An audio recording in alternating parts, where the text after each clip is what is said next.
Everyone, my self doctor Mohsin Meena. आज की इस वीडियो के अंदर हम वेटनरी की काउंसलिंग के रिगार्डिंग बात करने वाले हैं।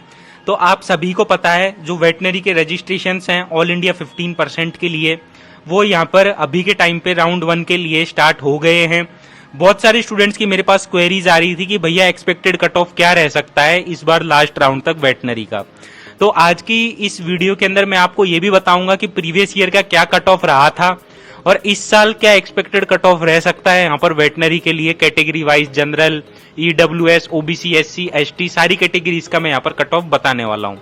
अब देखो, सबसे पहली बात आती है कि जो वेटनरी की ऑल इंडिया 15% की जो काउंसलिंग होती है वो वीसीआई कंडक्ट कराती है, और जो ये वेटनरी की काउंसलिंग होती है ये BVSc and animal husbandry course के लिए होती है। आपको जैसा कि पता है, जो भी स्टूडेंट यहाँ पर एनिमल लवर हैं या जिन्हें वेटनरी में जाना है या जिन्हें एनिमल का डॉक्टर बनना है, क्योंकि इस फील्ड के अंदर भी बहुत ज्यादा स्कोप है, अच्छी खासी यहाँ पर गवर्नमेंट जॉब्स भी मिलती है और अच्छी खासी सैलरी भी मिलती है, और स्टूडेंट चाहे तो यहाँ पर जैसे कि पीजी वगैरह भी कर सकता है वेटनरी के अंदर।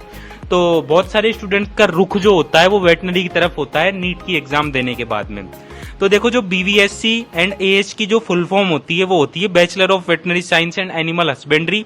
ये जो कोर्स होता है ये 5.5 साल का कोर्स होता है।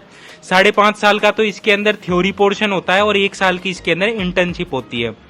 जो गवर्नमेंट कॉलेजेस होते हैं उनके अंदर यहाँ पर स्टाइपेंड भी आपको मिलता है 1 साल की इंटर्नशिप के अंदर। अब देखो, बात आती है जो प्रीवियस ईयर का कट ऑफ रहा था 2022 का, वो मैं आपके सामने यहाँ पर डिस्कशन करने वाला हूँ। अब ये जो प्रीवियस ईयर का कट ऑफ है, ये जो कट ऑफ है मॉपअप राउंड का मैं आपके सामने लेकर आया हूँ, क्योंकि स्ट्रे वैकेंसी राउंड का मैं कट ऑफ इस वजह से नहीं बता रहा क्योंकि स्ट्रे वैकेंसी राउंड जो होता है वो तभी होता है तब कुछ सीट्स वैकेंट रहती है, और पिछले साल का जो स्ट्रे वैकेंसी राउंड हुआ था वीसीआई का वो ऑफलाइन हुआ था। इस वजह से मैं आपसे यहाँ पर स्ट्रे वैकेंसी राउंड की कट ऑफ यहाँ पर डिस्कस नहीं कर रहा हूँ। तो देखो, आप यहाँ पर देख सकते हो जो प्रीवियस ईयर का कट ऑफ था जनरल कैटेगरी के लिए 500 मार्क्स रहा था, रैंक रही थी 85,000 अप्रोक्स।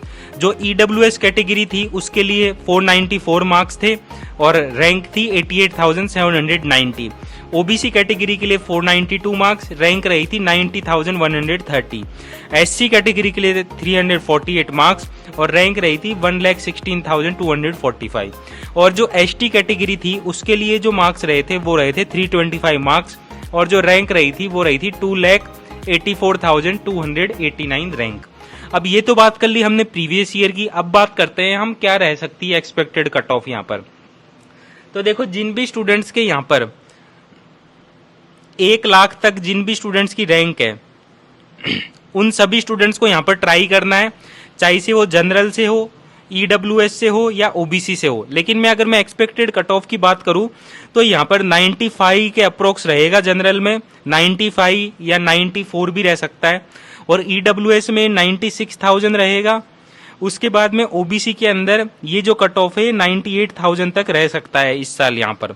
उसके बाद में जो एससी कैटेगरी है, एससी कैटेगरी के लिए ये जो कट ऑफ है ये यहाँ पर 1,30,000 तक यहाँ पर रह सकता है।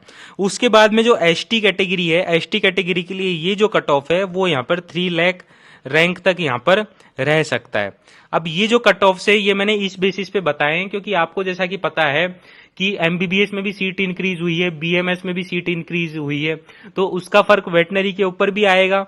और दूसरी चीज यहाँ पर ये है कि ये जो मैंने एक्सपेक्टेड कट ऑफ बताया है ये मैंने राउंड 1 का नहीं बताया है, जो लास्ट राउंड होगा उसका मैंने ये एक्सपेक्टेड कट ऑफ यहाँ पर बताया है। अब देखो, जो शेड्यूल था वो भी चेंज हुआ है, कुछ रूल्स एंड रेगुलेशंस भी चेंज हुए हैं यहाँ पर, वो भी मैं आपको बता देता हूँ। पिछले साल जो स्ट्रे वैकेंसी राउंड हुआ था 2022 के अंदर, उसके अंदर जो वैकेंट सीट्स थी उस पे काउंसलिंग हुई थी, और ऑफलाइन मोड पर जो दिल्ली में सेंटर है वेटनरी का वहां पर ये ऑफलाइन राउंड हुआ था। बहुत सारे स्टूडेंट्स तो पहुंच भी नहीं पाए थे स्ट्रे वैकेंसी राउंड में, इसकी वजह से कट ऑफ भी बहुत कम गया था वहां पर। लेकिन जो स्ट्रे वैकेंसी राउंड 2023 का रहने वाला है ये पूरा चेंज कर दिया है, इसके रूल्स एंड रेगुलेशंस। यहाँ पर भी वैकेंट सीट के ऊपर ही रहने वाला है, लेकिन इसके यहाँ पर रूल्स चेंज हो गए हैं। अब क्या किया है इन्होंने कि जो जनरल, ईडब्ल्यूएस और ओबीसी के स्टूडेंट्स हैं उनको यहाँ पर 50,000 रुपीज भरने पड़ेंगे स्ट्रे वैकेंसी राउंड में पार्टिसिपेट करने के लिए, और एससी, एसटी और पीडब्ल्यूडी कैंडिडेट्स को यहाँ पर 25,000 भरने पड़ेंगे स्ट्रे वैकेंसी राउंड में पार्टिसिपेट करने के लिए। उसके बाद में यहाँ पर आपको ये चीज और ध्यान रखनी है, यहाँ पर कोई भी फ्रेश रजिस्ट्रेशन नहीं होगा स्ट्रे वैकेंसी राउंड में। आपको यहाँ पर सीधा डायरेक्ट चॉइस फिलिंग करने का मौका यहाँ पर दिया जाएगा। उसके बाद में देखो बात आती है, बहुत सारे स्टूडेंट मेरे से पूछ रहे थे कि भैया जो सिक्योरिटी मनी है या जो रजिस्ट्रेशन फीस है वो कितनी है वीसीआई में। तो अभी के टाइम पे जब आप राउंड 1 के अंदर रजिस्ट्रेशन करोगे तो जनरल स्टूडेंट्स के लिए 1000 रुपीज रजिस्ट्रेशन फीस है, ईडब्ल्यूएस और ओबीसी के लिए 900 रुपीज, एससी एसटी और पीएच कैंडिडेट्स के लिए 500 रुपीज है। अब अगर मैं बात करूं सिक्योरिटी मनी की फर्स्ट राउंड से लेके मॉपअप राउंड तक तो वो 10,000 रुपीज है, और जो एससी एसटी और पीएच कैंडिडेट्स हैं उनके लिए 5,000 रुपीज है। अब देखो अगर किसी स्टूडेंट का यहाँ पर मॉपअप राउंड तक भी एडमिशन नहीं होता है और उसे अगर स्ट्रे वैकेंसी राउंड में जाना है तो उसे क्या करना पड़ेगा, ये जो फीस है ये फीस उसे स्ट्रे वैकेंसी राउंड में पार्टिसिपेट करने के लिए यहाँ पर भरनी पड़ेगी। अब देखो जो पहले वाला शेड्यूल आया था वीसीआई का वो यहाँ पर एक और बार रिवाइज हुआ है। पिछली बार वाला शेड्यूल आया था उसमें मैंने आपको बताया था कि ये जो शेड्यूल है वो इन्होंने क्या किया था, 1 महीने में पूरी काउंसलिंग खत्म कर दी थी, और जो रिपोर्टिंग पीरियड था वो भी यहाँ पर 3-3 दिन का दिया गया था।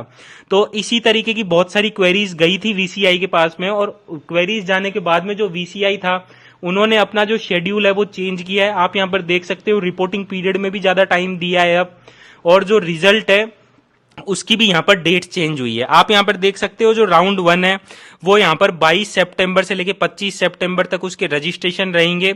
आप रजिस्ट्रेशन और चॉइस फिलिंग इसके बीच में कर सकते हो, और जो रिजल्ट होगा वो 27 सितंबर को यहाँ पर आएगा, और जो रिपोर्टिंग रहेगी वो 28 सितंबर से लेके 3 अक्टूबर तक आप यहाँ पर रिपोर्टिंग कर सकते हो। राउंड 2 का आप देख सकते हो 4 अक्टूबर से लेके 8 अक्टूबर तक आप यहाँ पर रजिस्ट्रेशन और चॉइस फिलिंग कर सकते हो। जो भी नए कैंडिडेट्स यहाँ पर रजिस्ट्रेशन करना चाहेंगे राउंड 2 में वो कर सकते हैं। बाकी जिन्होंने रजिस्ट्रेशन कर लिया होगा राउंड 1 में उन्हें वापस से रजिस्ट्रेशन करने की जरूरत नहीं है। यहाँ पर इसका जो रिजल्ट होगा वो यहाँ पर 10 अक्टूबर को आएगा, और 11 तारीख से लेकर 16 तारीख तक यहाँ पर रिपोर्टिंग पीरियड दिया गया है। 6 दिन का टाइम दिया गया है। पहले जो टाइम था वो सिर्फ और सिर्फ 3 दिन का दिया जा रहा था हर एक राउंड में, लेकिन अब जो है वो रिपोर्टिंग पीरियड यहाँ पर डबल कर दिया है। उसके बाद में आप यहाँ पर मॉपअप राउंड का शेड्यूल देख सकते हो। 17 अक्टूबर से लेके 18 अक्टूबर तक स्टूडेंट यहाँ पर रजिस्ट्रेशन और चॉइस फिलिंग यहाँ पर कर सकते हैं, और इसका जो रिजल्ट होगा वो यहाँ पर 20 अक्टूबर को यहाँ पर आ जाएगा, और 21 अक्टूबर से लेके 26 अक्टूबर तक स्टूडेंट यहाँ पर क्या कर सकता है, रिपोर्टिंग कर सकता है मॉपअप राउंड के अंदर। अब देखो बात आती है स्ट्रे वैकेंसी राउंड की। अब मॉपअप राउंड तक जिन भी स्टूडेंट्स को यहाँ पर सीट अलॉट नहीं होगा उन्हें अगर स्ट्रे वैकेंसी राउंड में पार्टिसिपेट करना है तो जनरल ओबीसी और ईडब्ल्यूएस को यहाँ पर 50,000 रुपीज पे करने होंगे, और एससी एसटी और पीएच कैंडिडेट्स को 25,000 पे करने होंगे। इसकी जो चॉइस फिलिंग होगी वो 27 तारीख से लेकर 29 अक्टूबर तक रहेगी, और रिजल्ट इसका 31 अक्टूबर को आएगा, और 1 नवंबर से लेकर 6 नवंबर तक स्टूडेंट यहाँ पर क्या कर सकता है, रिपोर्टिंग कर सकता है। तो ये चीज आपको ध्यान रखनी है। उसके बाद में देखो कुछ नोटिस में कुछ पॉइंट्स वगैरह दे रखे हैं, वही सारी चीजें दे रखी है कि स्टूडेंट को एक बार अच्छे से इन्फॉर्मेशन बुलेटिन पढ़ लेना है। उसके बाद में स्ट्रे वैकेंसी राउंड के लिए कोई भी फ्रेश रजिस्ट्रेशन नहीं होने वाला है, और स्ट्रे वैकेंसी राउंड जो होता है वो वैकेंट सीट्स के ऊपर होता है। और पहले वाले शेड्यूल की और इस वाले शेड्यूल की अगर मैं बात करूं तो यहाँ पर जो सबसे बड़ा चेंज आया है वो आया है रिपोर्टिंग पीरियड का। पहले रिपोर्टिंग पीरियड के लिए सिर्फ और सिर्फ 3 डेज दिए जा रहे थे, अब जो रिपोर्टिंग पीरियड के लिए जो डेज है वो यहाँ पर डबल कर दिए गए हैं। 6 डेज का यहाँ पर आपको टाइम मिल रहा है। तो अभी के टाइम पे ये वाला शेड्यूल आपको फॉलो करना है, और ये वाला शेड्यूल का आप प्रिंट आउट भी निकलवा लेना। मैं टेलीग्राम चैनल पे भी डाल दूंगा।